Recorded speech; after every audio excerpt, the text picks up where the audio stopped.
Hi, it's Livia, and clearly I'll be doing a tag today. I'm doing the Avatar: The Last Airbender book tag. I know I've been tagged in a couple of other things, by the way. I'm sorry, this one was just calling to me because I was watching some episodes of the show on TV, and I love this show so much. If you didn't already know, it's one of my favorite shows ever. If you haven't watched it, watch it. I know it's over, but you've got to watch it. I'm wearing the shirt right now of Aang during the finale. I got this shirt from Redbubble, but the finale is one of the most epic things to ever grace television. I swear. Like, him battling Fire Lord Ozai is just, it blew my mind when I was watching it. And the live action movie that they did was just...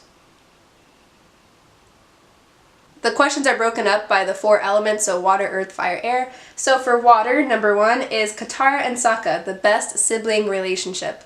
I know it has to be such a common answer, Fred and George Weasley from Harry Potter, but I actually really like seeing sibling relationships that aren't perfect, that have major issues, because I feel like that's so much more realistic. And so I really like the brothers from The Outsiders, and I also like Lou Clark, wait, that was her name, right? Lou Clark from Me Before You, and her sister. I also really love their relationship. Number 2 is Yue, favorite star-crossed lovers. Whenever I think of star-crossed lovers, I think of Katniss and Peeta from the Hunger Games, just because they were labeled as that too in the book. They were labeled as star-crossed lovers, so I'm just gonna go with them. Number 3 is bloodbending. I love that episode with Katara doing bloodbending. I know maybe that's demented of me that I love that episode where she was doing bloodbending, but come on, it was cool. The question is a book with a disturbing or unsettling concept. I don't have to think about this one. It's gonna be, I almost have it. Unwind by Neil Shusterman. To be unwound is to basically have all parts of your body be used for harvesting or for organ transplants. And when I say all of it, I mean from your brain to your eyes, your hair, any part of your body, and we get a front row seat of this process happening, and it was truly one of the most unsettling things I've read in a book, especially for a YA book. By the way, you should read this book. It's awesome. Moving on to the Earth Kingdom, number 4, Toph. Oh, I love Toph.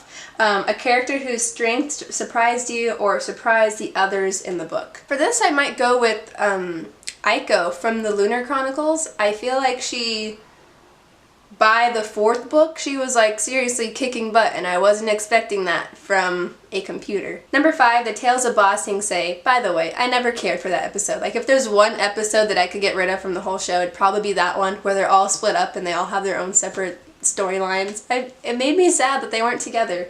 But anyway, the best short story or poetry collection. My favorite poet is Robert Frost, and my favorite poem is that very famous The Road Not Taken poem. I have a whole video on why I love that poem and why it means so much to me. Number 6, Kyoshi Warriors. I love them.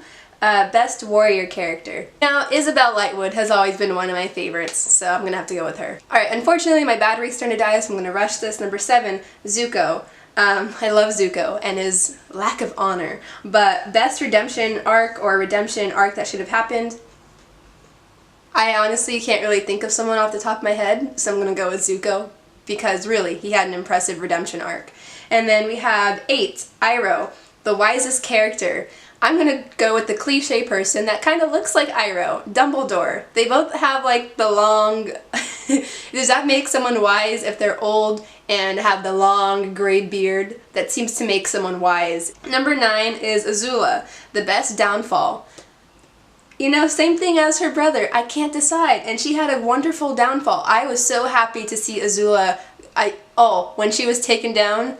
Yes. Alright, moving on to the last section, air.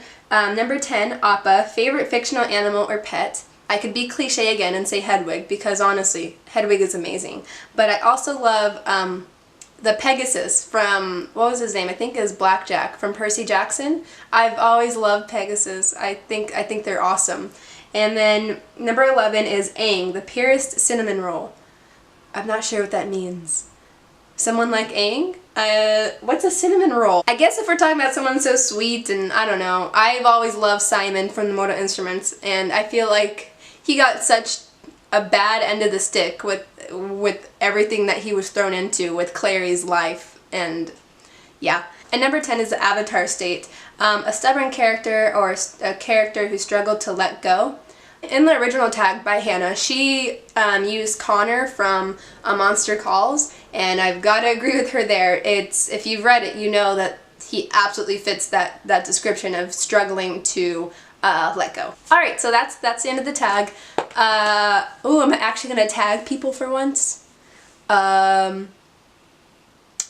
I'll think of some people, I'll tag them in the description. If you would just like to chat about the show in the comments, I would be more than happy to do that. But anyway, that's it for this video, and I'll see you in another video. Bye!